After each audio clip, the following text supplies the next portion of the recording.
Hello student, good morning. आज हम लोग क्लास 6 की संस्कृत का ग्रामर पोर्शन स्टार्ट करने वाले हैं। इससे पहले हमने इस बुक के 5 चैप्टर कंप्लीट कर लिए हैं, जिसमें हमने प्रथमा विभक्ति, द्वितीय विभक्ति, तृतीय विभक्ति, चतुर्थी विभक्ति और पंचमी विभक्ति पढ़ ली है। इसके बाद हम आज से ग्रामर पोर्शन स्टार्ट करेंगे और इसमें सबसे पहले हम बालक के रूप पढ़ेंगे।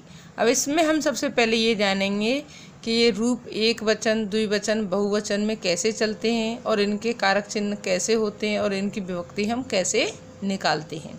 तो सबसे पहले इसमें दिया हुआ है संज्ञा या सर्वनाम के जिस रूप से उसके क्रिया तथा वाक्य के दूसरे शब्दों से संबंध का पता चलता है उसे कारक कहते हैं। क्या कहते हैं? हम उसको कारक कहते हैं। और इसी कारक को हम संस्कृत में क्या कहते हैं? विभक्ति कहते हैं। हम कारकों को संस्कृत में क्या कहते हैं? विभक्ति कहते हैं या परसर्ग कहते हैं। ये कारक 6 प्रकार के होते हैं। देखो, हिंदी में जो कारक होते हैं वो 8 प्रकार के होते हैं, परंतु संस्कृत में जो कारक होते हैं वो 6 प्रकार के होते हैं।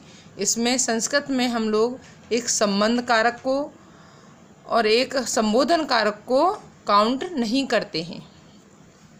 संबंध का क्रिया से सीधा संबंध न होने के कारण इसे कारक नहीं माना जाता। देखो इसमें क्या किया है, संबंध कारक जो है, और इसके बाद एक होता है संबोधन कारक जो इसमें दिया हुआ है, संबंध कारक, और ये होता है हमारा संबोधन कारक। यानी इसको हम क्या कहते हैं? इनमें हम विभक्ति नहीं, मतलब विभक्ति तो निकालते हैं परंतु इसको हम क्या कहते हैं? कारक नहीं मानते। संबोधन का क्रिया से कोई संबंध नहीं होता है तथा इसमें प्रथमा के ही रूप लगाए जाते हैं, अतः प्रथम विभक्ति कारक नहीं माना जाता है। पढ़िए और समझिए। अब देखो इसमें कैसे चलते हैं।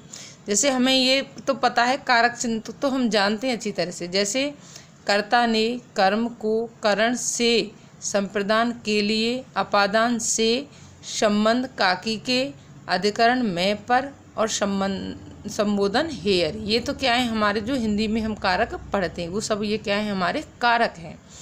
परंतु इन्हीं को हम क्या कहते हैं? संस्कृत में इनको हम क्या कहते हैं? विभक्ति कहते हैं। जैसे कर्ता ने, तो इसमें कौन सी विभक्ति है? हमारी प्रथमा विभक्ति। कौन सी विभक्ति है इसमें? प्रथमा विभक्ति। इस तरीके से तो क्या चलती है? हमारी विभक्ति चलती हैं।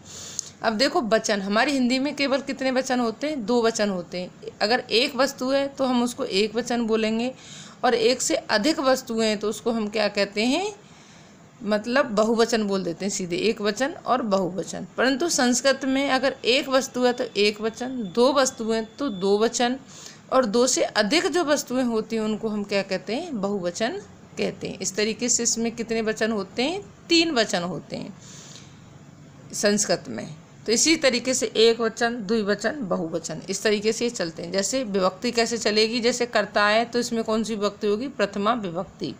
अगर एक बालक है तो एक वचन में लिखा जाएगा, अगर 2 हैं तो 2 वचन में लिखा जाएगा, और 2 से अधिक हैं तो उनको हम क्या लिखेंगे? बहुवचन में लिखेंगे। इस तरीके से इसके क्या चलते हैं? वचन चलते हैं। जैसे एक बालक, मैंने किसी का नाम लिया जैसे राम, इसके आगे हमने लिख दिया तुम दोनों, तो इसमें द्विवचन में आएगा। हम सब, तो ये किस में आएगा? बहुवचन में आएगा। इस तरीके से इसके क्या चलते हैं? वचन चलते हैं। इसके बाद जैसे द्वितीय विभक्ति। द्वितीय विभक्ति में क्या होगा? मतलब कर्म कारक को हम क्या कहते हैं? द्वितीय विभक्ति। कर्म कारक को हम क्या कहते हैं? द्वितीय विभक्ति। इसके आगे जैसे करण से, मतलब इसमें इसको हम क्या कहते हैं? करण कारक को हम क्या कहते हैं? तृतीय विभक्ति। संप्रदान कारक को हम क्या कहते हैं? चतुर्थी विभक्ति।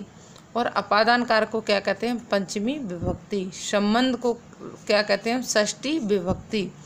और सप्तमी विभक्ति अधिकरण को कहते हैं। अधिकरण को क्या कहते हैं? सप्तमी विभक्ति। और संबोधन हे अरे, इसको वैसे अष्टमी विभक्ति बोल रहे हैं, परंतु विभक्ति हमारी कितनी होती है? केवल 7 होती हैं, क्योंकि संबोधन में तो हमेशा हम प्रथमा विभक्ति ही प्रयोग करते हैं। तो इसमें कितनी विभक्ति होती है? 7 विभक्ति होती हैं। और अगर हम इसमें कारक पूछें तो कितने होते हैं? हमारे 6 होते हैं, क्योंकि इसको संबंध कारक को भी इसमें कारक नहीं माना गया है, इसलिए हम कितने कारक बोलते हैं? 6 कारक माने जाते हैं। और विभक्ति कितनी होती है? हमारी 7 होती हैं विभक्ति, और कारक कितने होते हैं? 6 होते हैं। और हिंदी में अगर कारक पूछे तो कितने होते हैं? 8 होते हैं। इस तरीके से ये क्या होता है? चलता है। अब हम क्या पढ़ेंगे? सबसे पहले हम इनको अपनी नोटबुक पर नोट करेंगे। बालकः, बालको, बालकाः, यानी एक बालक है तो हम उसके लिए क्या लिखेंगे, बालकः। और 2 बालक हैं तो क्या लिखेंगे, बालको।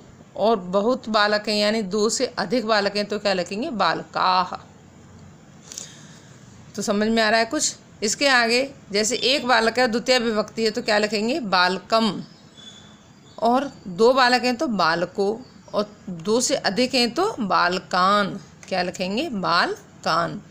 अगर तृतीय विभक्ति है कर्ण से के द्वारा जैसे बोलते हैं तो वहाँ पे क्या आएगा, एक के लिए आएगा बालकेन, और 2 के लिए आएगा बालकाभ्याम, और 3 और 2 से अधिक के लिए क्या आएगा, बालकेह, बालकेह।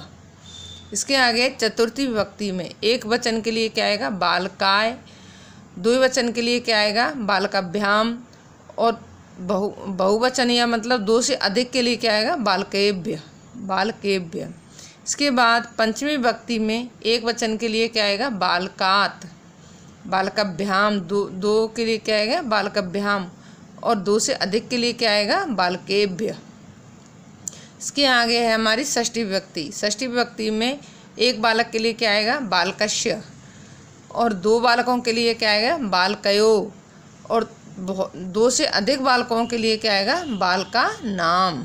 मस्त इस तरीके से ये मतलब हमारे रूप बनाए हुए हैं, और ये हमें ऐसे के ऐसे क्या होंगे, लर्न करने होंगे। इसके आगे सप्तमी विभक्ति है बालके। एक वचन के लिए, द्विवचन के लिए बालकयो, और बहुवचन के लिए हम क्या लिखेंगे, बालकेशु। क्या लिखेंगे, बालकेशु। संबोधन में हे अरे, हे बालकः, हे बालको, हे बालका। देखो ये सारे मतलब संबोधन तो हमारा प्रथमा विभक्ति जैसा ही होता है इसमें, बस केवल अंतर क्या है, इसमें यहाँ पर संबोधन शब्द लग जाता है। इसलिए कितनी विभक्ति मानी है हमने, 7 विभक्ति मानी है। और कारक कितने होते हैं, 6 कारक होते हैं। इस तरीके से इनको हमें क्या करना है, लर्न करना है। जब हम इनमें विभक्ति और वचन ढूंढते हैं तो इन शब्दों को देखते हैं। जैसे एक वचन का शब्द दिया हुआ है और उसने पूछा है हमसे द्वितीय विभक्ति में क्या होगा, तो द्वितीय विभक्ति में हम देखते हैं कि बालकम, मतलब इस तरीके से शब्द लिखा होगा हमारा। जैसे बालकेन तो तृतीय विभक्ति में, जैसे रामेण, इस तरीके से हम जो लिखते हैं शब्द को, जैसे रामः, इस तरीके से जो शब्द लिखते हैं वो हम इनकी विभक्तियों में लिखते हैं। तो आज के लिए इतना ही। ये क्या करना है, आपको लर्न करना है और अपनी नोटबुक पर नोट करना है। ये आज का हमारा क्या है, होमवर्क।